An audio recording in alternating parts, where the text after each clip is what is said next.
야 엘리야 하나님이 나의 하나님인 줄로 믿습니다. 이런 찬양은 1년에 한 번씩은 꼭 해야 될 것 같아요.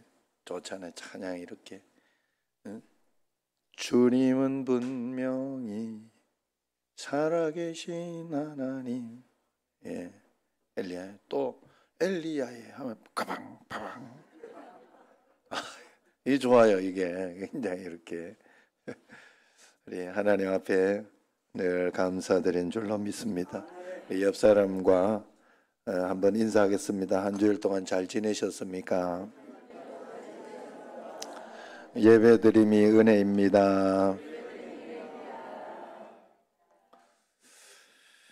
1993년 독일에서 일어난 그 한 살인 사건을 수사하던 경찰이 현장 근처에서 입술 자국이 남은 유리잔을 찾아내서 범인의 이제 DNA를 분석했어요. 검사 결과 동유럽권 여성에게서 많이 나오는 염색체 염기 서열이 강력하게 나타나서 그것을 근거로 수사를 진행하기 시작했습니다. 그런데 그 이후로 그 여성의 염기 서열이 프랑스, 독일, 오스트리아에 이르기까지 6건의 살인사건, 또 40건의 절도 등의 사건 현장에서 이 여인의 DNA가 계속 발견되는 거예요. 독일 경찰은 1993년부터 8년 동안이나 전단팀을 꾸려서 이 여인을 추적했으나 범인은 목격자도 없고 신출귀몰하기 짝이 없었습니다.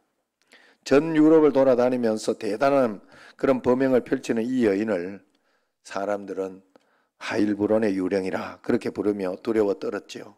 그런데 2009년 불에 탄 난민 남성의 신원을 확인하려고 DNA를 분석하는데 거기에 하이브론의 유령과 똑같은 정확히 일치하는 여성의 염기 서열이 나오는 것입니다.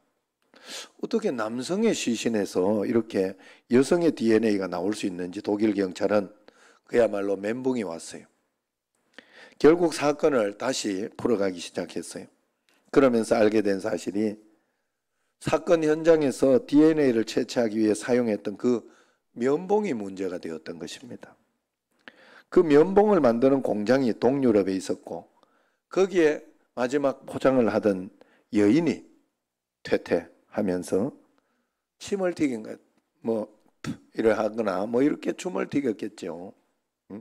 그 마지막에 이렇게 그때는 이렇게 여러 가지 앞에 해놓거나 그렇게 마스크나 이렇게 안 쓰고 했던 게 문제가 된 거예요. 면봉마다 그래 온통 그녀의 DNA가 다 묻어 있었고 그것을 사건마다 사용하니까 계속해서 그 여인의 DNA가 강력하게 나온 겁니다. 그러니까 6건의 살인사건, 40건의 범죄는 전혀 상관없는, 그 여인과 전혀 상관없는 별개의 사건인데 오염된 면봉을 사용하면서 신출귀몰한 하이브론의 유령을 만들었고 얼굴 없는 여인이라는 무서운 범죄자를 스스로 만들어내고 온 유럽이 8년 동안 벌벌 떨었던 것입니다. 여러분 몇 미터 앞을 내다볼 수 없는 그런 도시 가득히 내려앉은 그 짙은 안개들 있죠. 인천 막 짙은 안개에 이렇게 붙어있는 안개를 다 모아보면 물 한 컵이 안 된다고 그래요. 실체는 물 한 컵인데 공포에 휩싸여 스스로 주저앉는 그런 사람들이 세상에 많습니다. 우리도 두려움과 절망과 걱정 속에 파묻혀 살지만은 사실은 그 절망과 걱정거리의 실체를 확인해 보면 별거 아닐 때가 너무나 많다 하는 것이죠. 여러분 우리가 두려움의 실체를 잘 이겨낼 수 있는 방법은 오늘 성령 강림절 성령님을 의지하면서 성령님과 함께 살아가는 수밖에 없는 거예요. 여러분 그래서 우리가 여러 가지 걱정, 두려움 있을 때마다 성령님을 꼭 의지하시기를 바랍니다. 오늘 말씀을 보면 아람 군대가 이스라엘의 수도 사마리아 성을 완전히 포위해버리자 성 안에서는 점점 식량이 모자라서 사람들이 굶주리기 시작했어요. 밖에는 아람 군대가 포위하고 있으면서 이제 죽이려고 하고 있으니까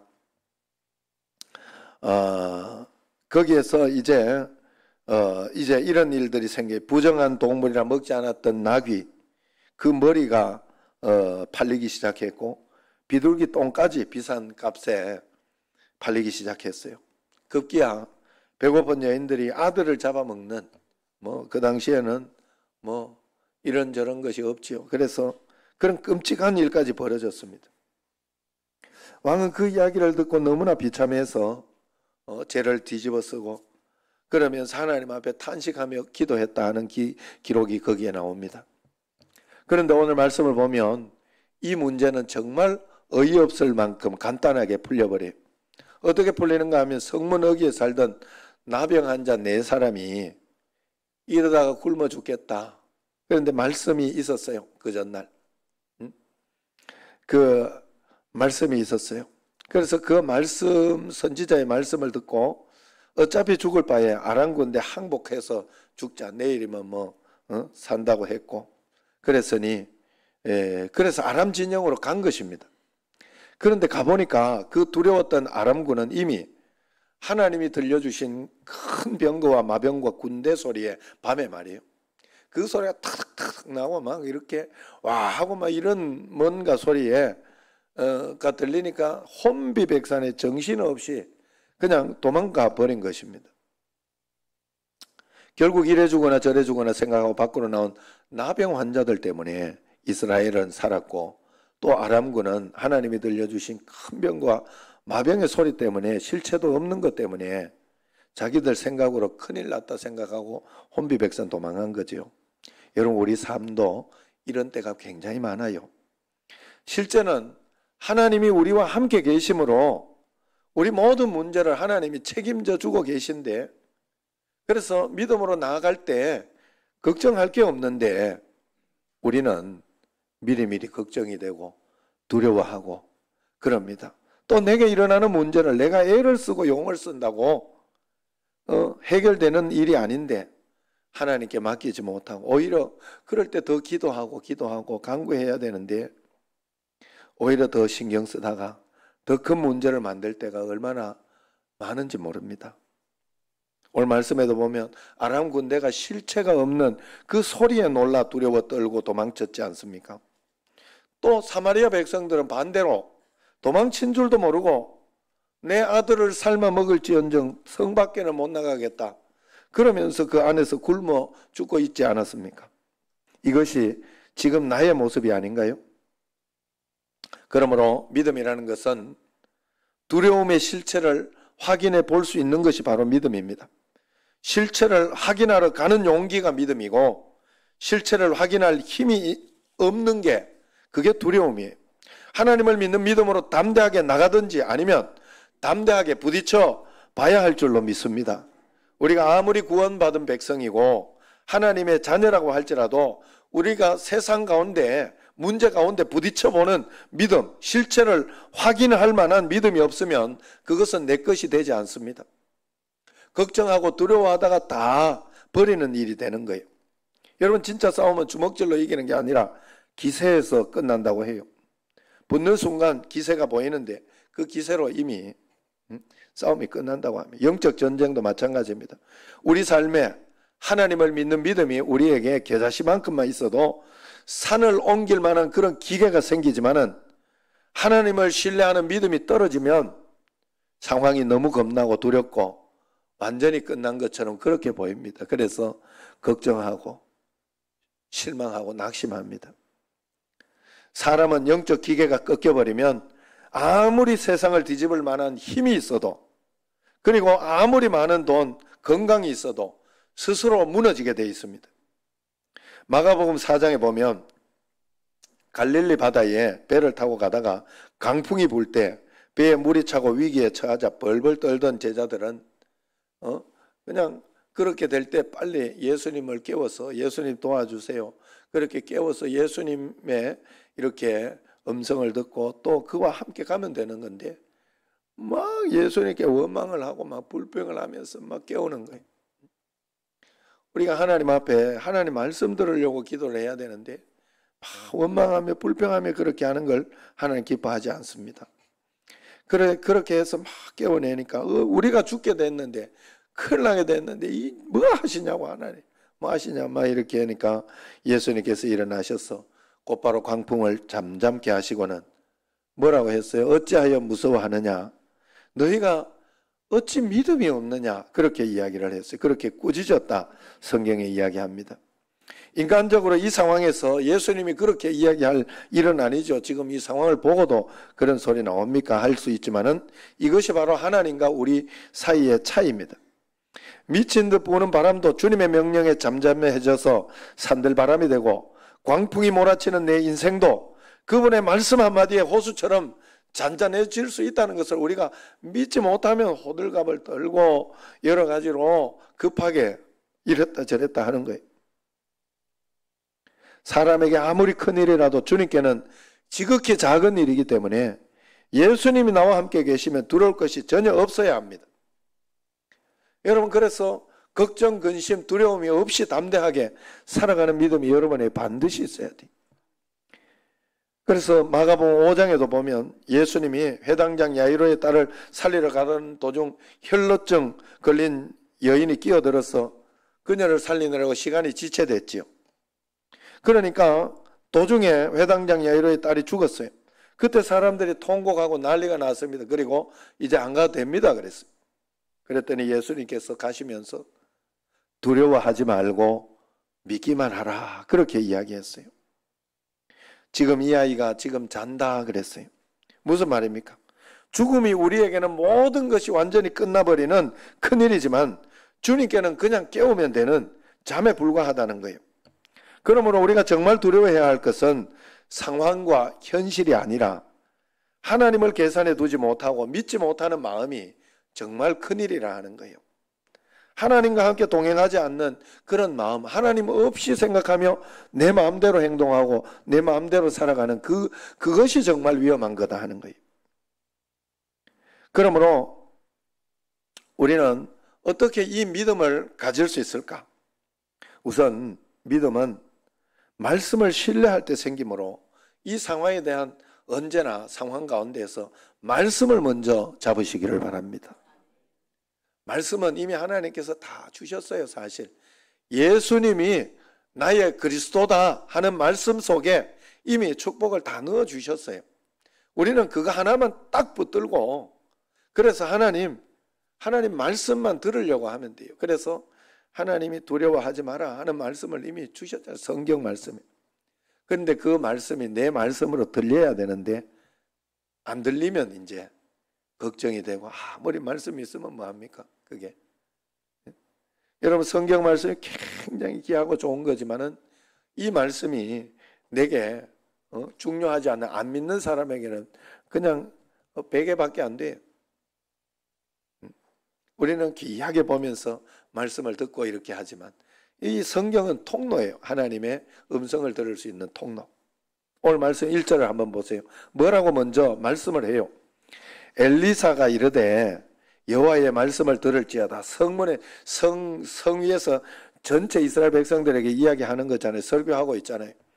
여호와께서 이르시되 내일 이맘때에 사마리아 성문에서 고운 밀가루 한 서알을 한 세겔로 매매하고 보리 두 서알을 한 세겔로 매매하리라 했습니다. 그렇게 선포했어요. 성문에 나은 자들이 나가서 문제를 해결하기 전에 이미 이 해결의 메시지가 선포되었음을 알 수 있습니다. 엘리사가 내일이면 나귀 머리 하나에 은 80세겔 하던 것이 이제 밀가루 한 포대 2마리 한 세겔에 너희들이 살 수 있게 될 것이다 이야기를 합니다. 그때 하나님의 말씀을 듣고도 그 말씀이 귀에 안 들렸던 장관이 그랬잖아요.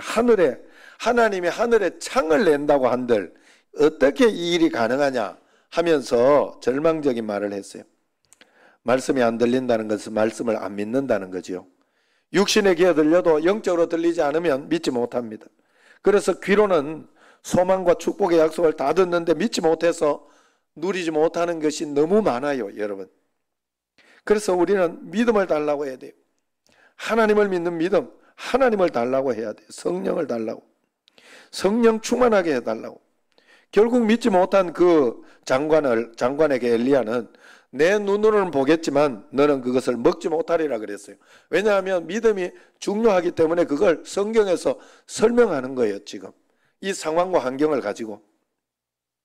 결국 그 다음 그런 역사가 일어났을 때 사람들이 막 몰려다니는 어떤 그것 때문에 그 장관은 백성들에게 밟혀 죽어버렸어요. 성경은 그래서 들을 귀 있는 자는 들을지어다 합니다. 하나님의 말씀을 듣고 행하는 자가 복이 있다고 분명히 이야기하고 있습니다. 그러므로 믿음은 그냥 생기는 게 아니에요.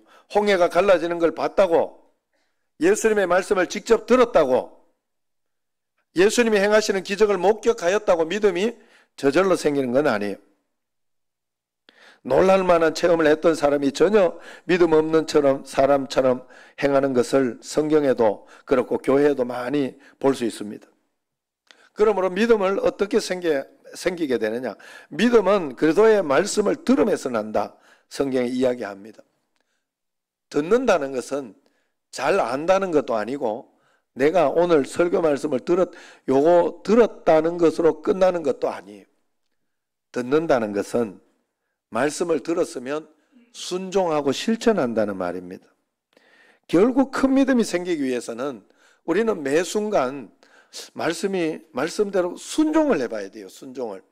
내 부모를 공경해라 그러면 순종을 해봐야 돼요. 또 지금 코로나 이 상황 속에서도 하나님이 가장 좋은 것으로 주신다 하면 이 상황에 뭐 어떤 것을 좋은 것을 주실까 하면서 말씀에 순종하며 따라가 봐야 돼. 그래서 기도하면서 이렇게 볼 때 오늘도 떡을 하려고 어떤 분이 하더라고. 오늘 무명으로 이렇게 해서 무명을 해놨는데, 그래 내가 이렇게 하는 가운데 계속 떡만 해서는 안 되겠다. 지겹고 힘들고 어려울 수 있다. 지겨워요. 난 벌써 떡이. 그래가지고 빵이 조금 더 싸고 또 빵으로 간단하게 요기를 하고 오후 예배를 드릴 수 있도록 그렇게 해야 되겠다 하는 마음이 들어가지고 이제 빵으로 좀 하면 어떻겠냐 했더니 마음대로 하십시오 그러더라고요. 그래가지고 오늘 빵으로 이렇게 했어요. 그래서 2주 연속에 걸쳐서 그리고 앞으로 이렇게 빵 이렇게 하다가 정 한 번씩 또 이렇게 꼭 떡을 하고자 하는 분이 있으면 또 떡을 하고 이렇게 한가에 한 달에 한 번 이렇게 하려고 그럽니다. 그냥 내 마음속에 주님께 물어보고 마음속에 말씀이 되는 대로 순종해 보는 거예요. 여러분 우리가 그리고 기본적으로 성경에서 있는 말씀을 먼저 원수를 사랑해라 아니면 용서해라 이런 거 있으면 그거부터 막 애를 쓰면서 순종을 해보는 게 중요해요. 순종을 해보는 게 중요해요. 성내지 마라 그러면 그걸 순종해보는 게 중요해요. 말씀대로 따라가 보는 게 중요해요. 그런데 그건 성경에 있는 거 내가 대부분의 사람들이 이렇게 해요. 내가 하나님 말씀이면 내가 순종한다. 내가 하나님 말씀이면 말씀 뜻이 뭔지만 알면 내가 순종할 텐데 그래요. 그래가지고 사업을 해야 될지 말아야 될지 뜻만 알면 내가 하겠다 이랬는데 만만치 않거든요. 그게 사업하면 될까 말까 요거 만만치 않거든요. 그리고 그래서 그 뜻이 잘 구분이 안 되거든요. 그런데 그 구분이 어떤 사람이 잘 되는가 하면 성경 말씀을 먼저 순종해 본 사람이 잘 돼요. 왜냐하면 보통은요 그 성경 말씀에 원수를 사랑하라. 평상시에는 다 그냥 문제 없을 땐 다 사랑해요. 그냥 사랑하는 마음대로. 진짜 내가 미운 놈 생기고 내가 한번 이렇게 내 마음속에 기분 나쁜 일 생기면 용서가 안 돼요. 그때부터. 말씀이 안 들리는 거예요. 말씀이 안 들리는 거예요. 하나님 말씀은 이래 있어도 그건 조금 이거 있어요. 그러니까 하나님 사업이나 어떤 하나님의 큰 어떤 내가 일상 속에서 들리는 말씀도 하나님은 너가 보기에는 지금 이 사업을 하면 안 되는 것처럼 상황과 환경을 볼 때 이렇게 교회 건축이나 지금 후배 목사가 동교동 교회에서 건축을 또 이렇게 지금 해가지고 이렇게 지금 교육관을 잘 건축해가지고 오늘 뭐 입당 예배 겸 이렇게 하던데 코로나 상황에 어떻게 건축해? 안 된다. 하거나 뭐 이런저런 일들이 있어가지고 문제가 있으면 하나님은 하라고 할 때가 있어요. 그럼 그때 하면 돼요. 그러면 가장 좋은 것으로 멋지게 할 수 있는데 그게 겁이 나는 거예요. 많은 주변의 사람들이나 이야기들 때문에. 그러므로 여러분 우리는 하나님의 성경에 있는 말씀부터 설교에서 들리는 말씀부터 여러분들이 순종하는 훈련을 반드시 해야 돼요. 그래야 다른 것에서 맡겨지고 믿어지게 돼 있습니다. 그래서 믿음은 얼마나 순종해 봤냐에 따라서 달려 있는 거예요.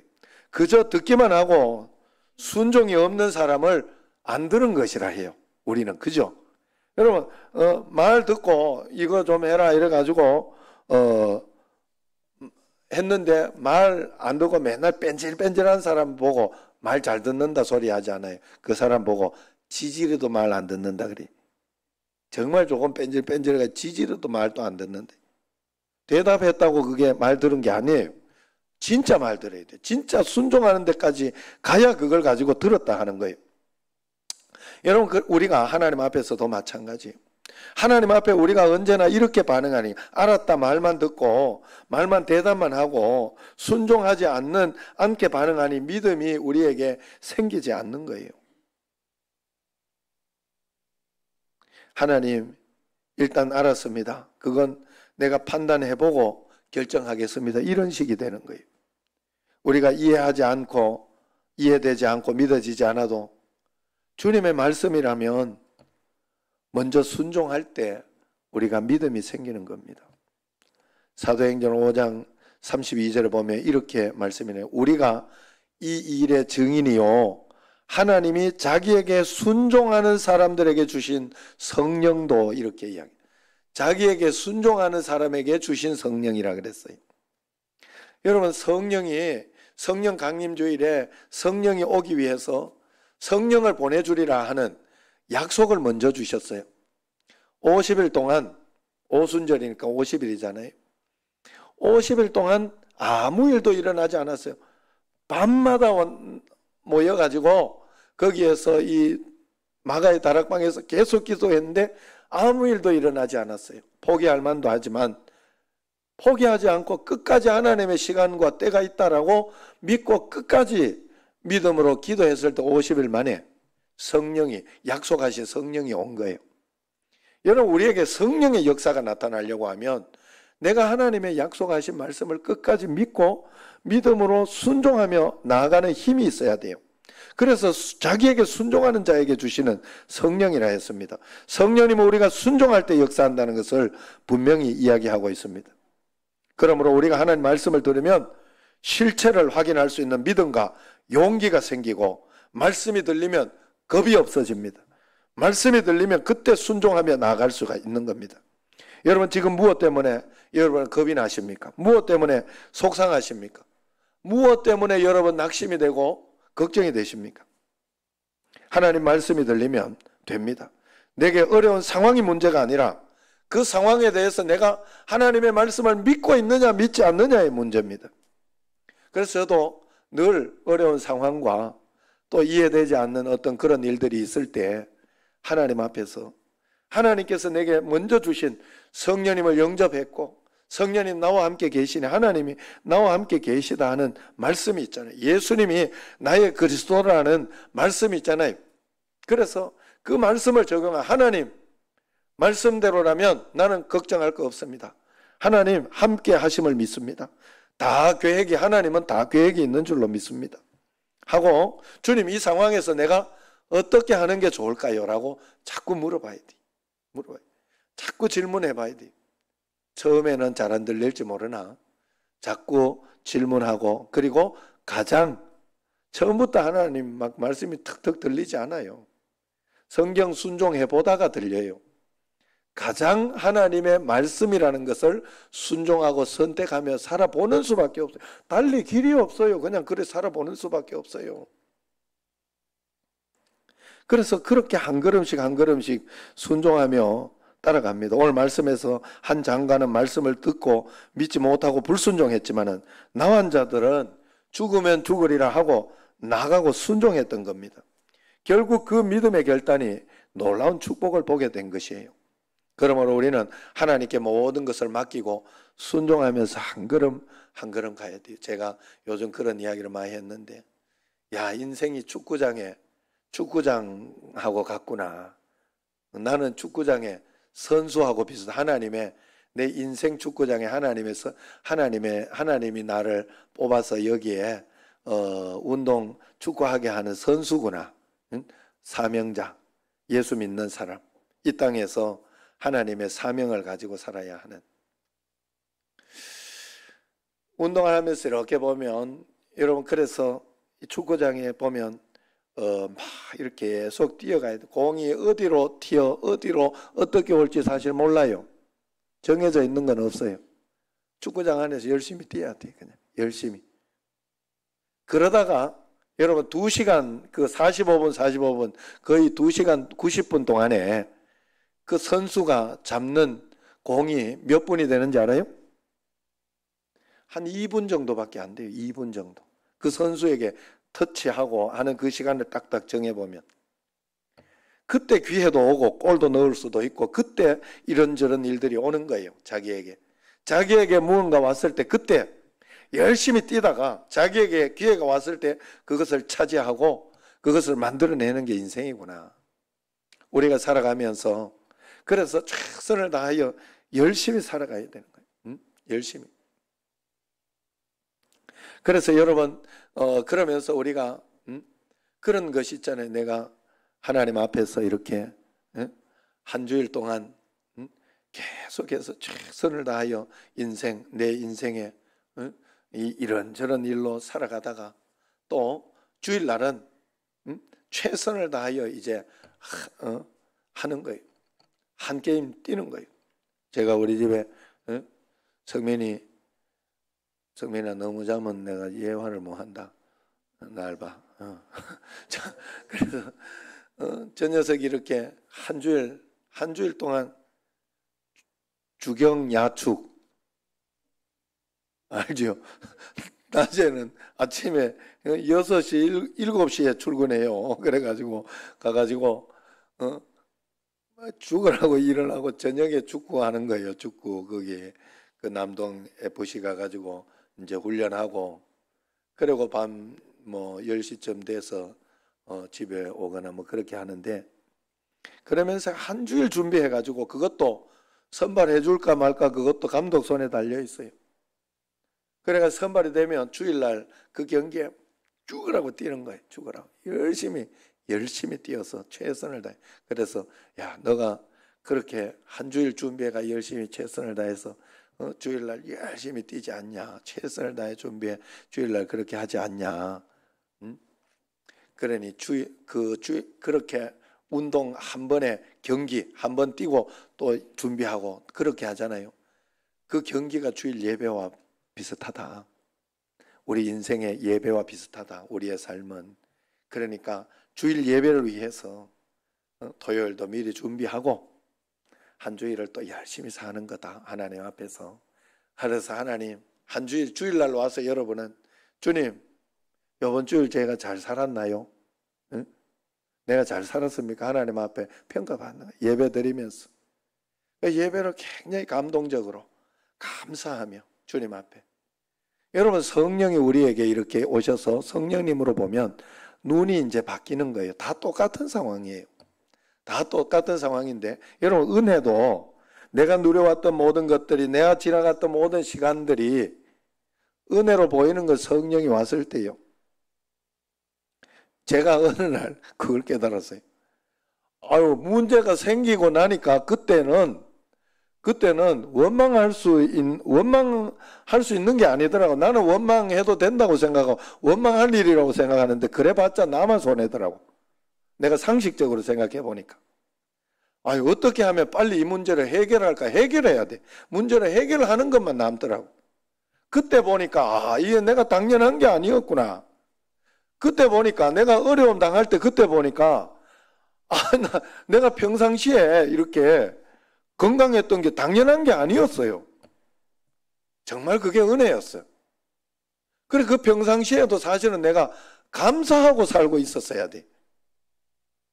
그런데 은혜가 오고 나니까 그게 보여요. 아, 아내가 건강해 주잖아요. 요번에 당이 막 240까지 나오고 막 이랬어요. 당 체질이요, 이게. 몸이 당 체질. 병원에서 난리가 났어요. 근데 아내가 딱 결단을 하더라고. 저탄고지 뭐 이런 거 있어요. 그런 거. 그래가지고 이제 뭐 이렇게 좀 당 있는 음식은 조절해서 안 먹어요. 그쪽은 잘 안 먹어요. 안 먹고 이렇게 탄수화물이 적은 쪽으로 이렇게 먹으니까 당이 조절이 되더라고. 왜 약 안 먹어요? 그래서 그렇게 지금까지 이렇게 있으면서 건강해진 거면 사모들이 이렇게 질병이 있어가지고 고생하는 목사들 굉장히 많아요. 아유, 그것만 해도 너무 고맙고 감사하고. 그리고 또 성격이 또 깔끔한 체질이라 나는 굉장히 지저분한 체질이거든요. 집도 이렇게 좀 깔끔하게 해놓으니 야, 그런 것들이 감사하더라고. 또 하나님이 또 이렇게 나를 잡아 족치기를 어쩔 수 없이 미국에 딸 때문에 자식 앞에서는 또 어쩔 수 없잖아요. 사람이 3개월을 내가 보냈잖아요. 그때 하나님이 나를 훈련시켜 놨더라고. 요즘 내가 설거지 잘합니다. 빨래 잘 개요. 놔두라 해도 내가 개요. 그냥 뭐 체질이 돼가지고 그게 보여요. 그게 하나님이 나를 이렇게 훈련시키고 연단시키고 또 그러면서 하나님 또 가정을 더 좋게 만들고 그러려고 하는구나. 이야, 그래, 애가 하나 낳은 것도 얼마나 감사해. 이때 더 기뻐하고 감사해야 되는데 하는 그런 마음들. 그냥 못 뛰면 못 뛰는 대로 또 감사하고 또 운동하면 운동하는 대로 또 감사하고 그러더라고. 그게 보여요. 감사한 일들이. 여러분, 우리가 하나님 앞에 내 힘으로 사는 게 아닙니다. 우린 십자가로 사는 거예요. 내 생명 다 주님 손에 있어요. 내 삶은 주님 안에 있다는 거예요. 내 모든 꿈과 계획들도 온전히 주님께 있는 거예요. 그래서 주님이 성령이 오셔서 우리에게 오늘 성령 강림주일 오셨잖아요. 우리에게 오셨어요. 그렇기 때문에 주님이 다 인도해 주셨어요. 그 찬양 한번 해보려고 그러는 거예요. 찬양하겠습니다. 우리 뜻을 생각하면서 여러분 많이 불렀던 찬양.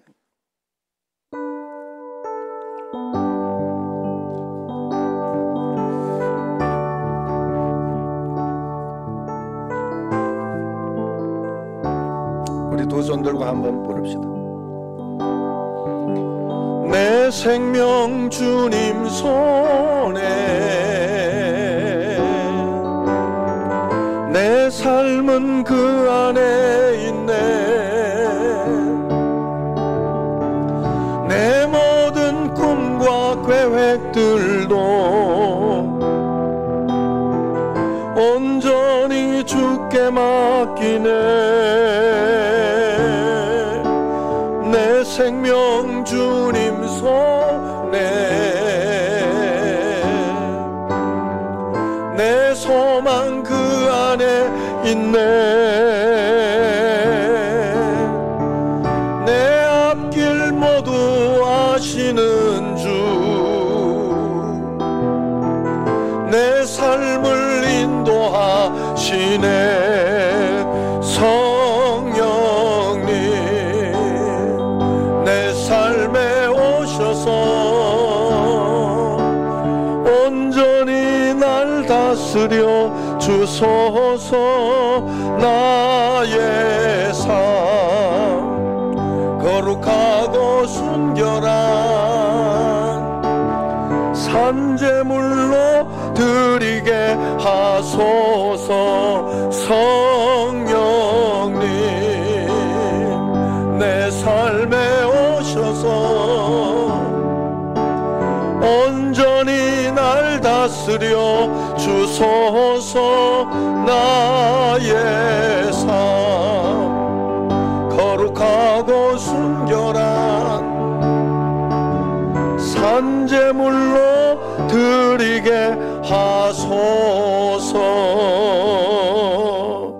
아멘, 아멘. 여러분, 성령님 내 삶에 오셔서 나를 다스리려고 하면 내 삶을 산 제물로 드려야 돼요. 순종해야 된다는 거예요. 살아있어서 내가 한번 십자가를 지며 순종할 때 산 제물이 되는 거예요.